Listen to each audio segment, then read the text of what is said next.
In this video, I'll be showing you how to play songs by ear. Playing songs by ear just means playing any song without sheet music or guitar tabs. No previous background in music is really needed to understand, and even though I have a piano here, it's just an example so you can easily see which notes are going up and down.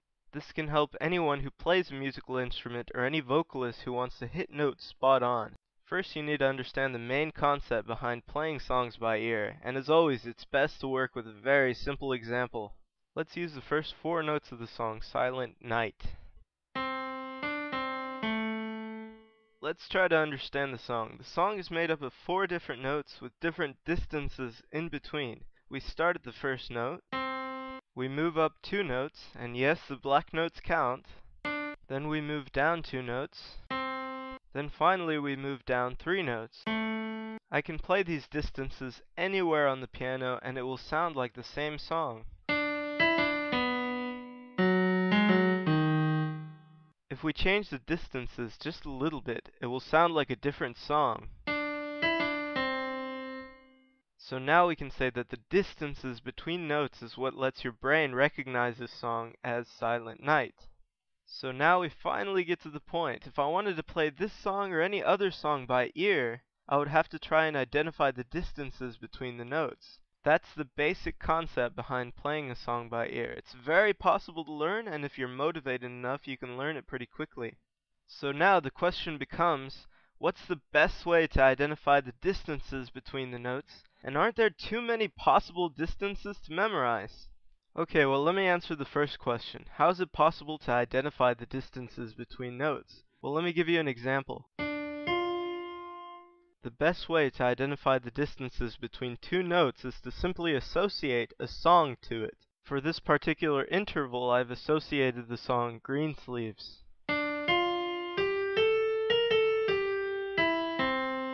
As long as the second note is 3 notes above the first note, it will always sound like Greensleeves.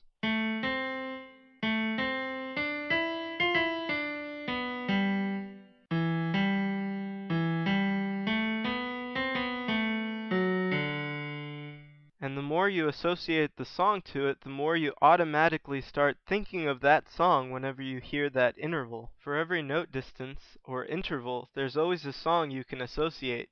For example, listen to this weird sounding one.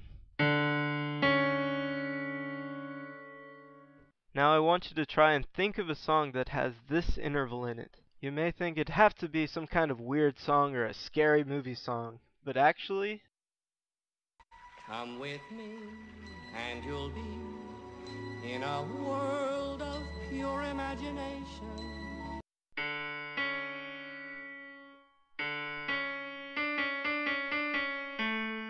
that song is actually from the first Willy Wonka movie. Now the interval sounds incredibly pleasant despite most people's first reaction. Don't worry about the song associations. I'll help you a lot with that, I promise. So the last question we have to cover is just, how many intervals do I have to memorize? The simple answer to that question is just 12. If you memorize just 12 intervals, you'll be able to play simple melodies by ear. Why just 12? Well, let me show you an example. Okay, it's the same interval I just played earlier, but now let's try it an octave above. The interval sounds almost exactly the same because we're still moving from a D to a C sharp, even if the C sharp is an octave up. Let's play it at the same time. It sounds the same. It has the same quality to it. Just one note is an octave up. So there's just 12. If you master just 12, you can get any song by ear, and that's all there is to it. I've actually spent a lot of time making a free and easy to use software that lets you identify these intervals and associate them to a song very easy. And best of all, it's browser based, meaning you don't have to download anything. But before we continue, you have to understand that playing songs by ear is a concept that's part of music theory. And music theory is standardized, and anytime anything is standardized, they like to add tons of random vocabulary to make things more complicated than they really are. For example, instead of saying, how many cats are in this picture? Once things become standardized, they say, what is the aggregate sum of Felis catus within the boundaries of this rectangle? And instead of saying it that way, they just make up stupid symbols to represent the already complicated way they were saying it before to further confuse the poor students and abstract the question even further. Okay, so music theory is standardized, meaning it's going to have its own vocabulary. Instead of saying like we were before, the second note is one note above the first note, they would say it's a minor second. If the distance is 2 notes, then they would say it's a major second. If it was 3 notes, they say it's a minor third. So they have their own list of associated values for each of the 12 intervals. Now, I don't want you to feel overwhelmed by this or feel you have to memorize this. You don't, so don't worry about it. Just know it exists, so if you ever want to study higher level concepts in music, you won't have a difficult time. Okay, so this is my free ear trainer that you can find at trainear.com. It's browser based, so you can just play it from your browser. You don't need to download anything. You can if you want. It's only 132K. It's a very small file, and I try to make it as perfect as possible so you can associate intervals to actual songs. So with this, you can start getting better and better and better until you can actually play the songs by ear. Okay, let me show you how it works. If I click play, it's actually going to give me one of these answer choices. So it's actually going to give me one of 12 questions. I don't want that. If you're a beginner, you don't want to test yourself on 12 questions at a time. So it's better if I just uh, uncheck different intervals so it only tests me on a few. I've unchecked them all. Let's say perfect fifth and perfect fourth. If you'll notice, I'm using the standard notation, but underneath you'll see how many notes away the actual interval is. So this is a distance of 7 between notes, and it's called a perfect fifth. So you can associate either way, it doesn't really matter. After you've selected the intervals you want, you can select different settings, like ascending plays 2 notes, one going up, and then this one plays one note going down, and this one plays a harmonic, 2 notes at the same time. This one randomizes between ascending and descending, and this one plays ascending, then it plays a harmonic, and then it plays descending. So let's just keep it simple. Don't get overwhelmed just by that explanation. Let's just select ascending and click play. Now it plays a perfect sine wave. It's a sine wave instead of, let's say, piano, just so you don't confuse the timbre of the instrument whenever the intervals are played. You can just concentrate on the quality of the intervals. Now, in this case, that interval sounded like Here Comes the Bride. Do do do do. So the cool part about this program is if I miss the interval, it'll actually play the associated song. So listen. And it's even better because you can associate any song you want. If I click songs, I can go to perfect fourth, and it'll have Here Comes the Bride, La Marseillaise, Mon Beau Sapin, Amazing Grace, or some Super Mario RPG song. It has several choices you can associate with that particular interval, and in fact, you can add your own interval.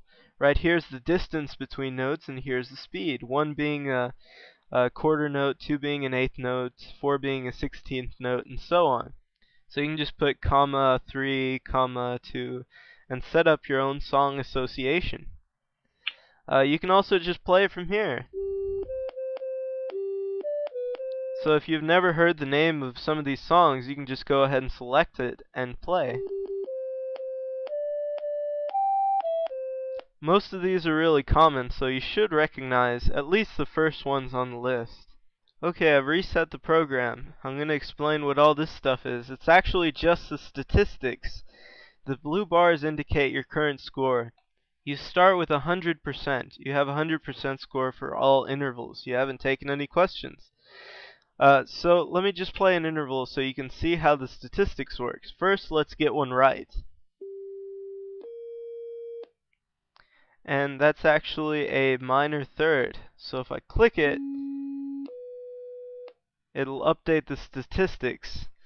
And now it played a different question automatically. It played a different interval, which is a minor seventh. But let's get it wrong with a major seventh. And as we said before, it'll show you the correct answer in the corner here, which is a minor seventh.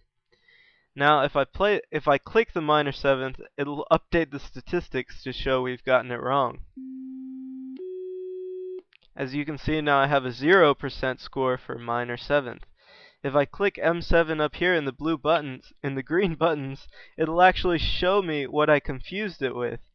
So the more questions you get, the more detailed and good the statistics will be.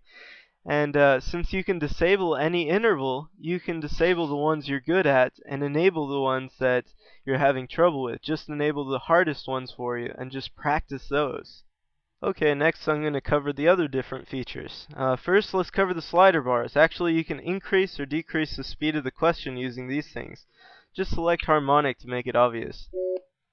And the song is very, very fast because the slider bar is up. And if I lower it and repeat, it'll be way more drawn out. I can put it even lower right here. I can also increase the loudness or decrease the loudness with this slider. I also have options here. Harmonic is the two notes played at the same time. I can play songs that are associated with ascending and songs that are associated with descending. Oh yeah, I forgot to mention, in songs we have two columns. For example, minor second and minor second here. The difference between the two columns is all these are ascending and all these are descending. Like fur release is a descending minor second, and you can go ahead and hear it here. So yeah, and all these are ascending. So again, the first option, we can play ascending on harmonic or descending on harmonic. It may be easier just to associate ascending songs for descending. Instead, you just flip the interval in your head and associate the other ascending songs instead of playing a whole nother set of songs that you have to memorize. So that's this option. Also, remember before it showed the feedback right here of which questions you got wrong or right. You can actually disable that by clicking here. You can also delete all statistics. Let's delete them and see, it's all reset.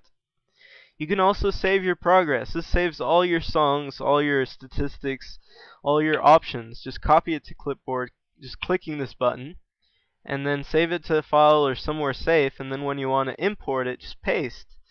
And all your statistics, all your options will be set to exactly how you left them. Alright, so that's all there is to it. You click play, you click the answer, you repeat over and over and over again until you get it perfect.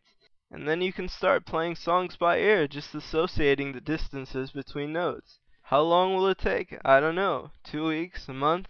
It really doesn't matter. It won't take forever. It won't take a year. It's only 12 intervals, so it's not a big deal. It really just depends how fast you can associate the song to the interval and how much time you put into it. Maybe 20 minutes a day, 30 minutes a day, an hour a day. Maybe you might finish it in a week. Who knows? Interval identification is the foundation for a lot of other stuff in ear training, so if you master it, it'll help you get down other concepts in ear training too. For example, let's say somebody's playing guitar chords and you want to isolate the chords. They're playing 3 notes at the same time or more. All you have to do is train chord identification. If you have interval identification, it's actually a lot easier to train chord identification. Let's say if you want to be a jazz band. You want to train jazz. Jazz is just improvisation, which is basically intervals plus scales. So all you have to do is train additionally scales to see what scale the song is being played in, so you can start improvising in it. Playing by ear is a very impressive skill to have, and it'll help a lot in the future. I wish I had started interval identification a lot earlier, and I hope you have the opportunity to do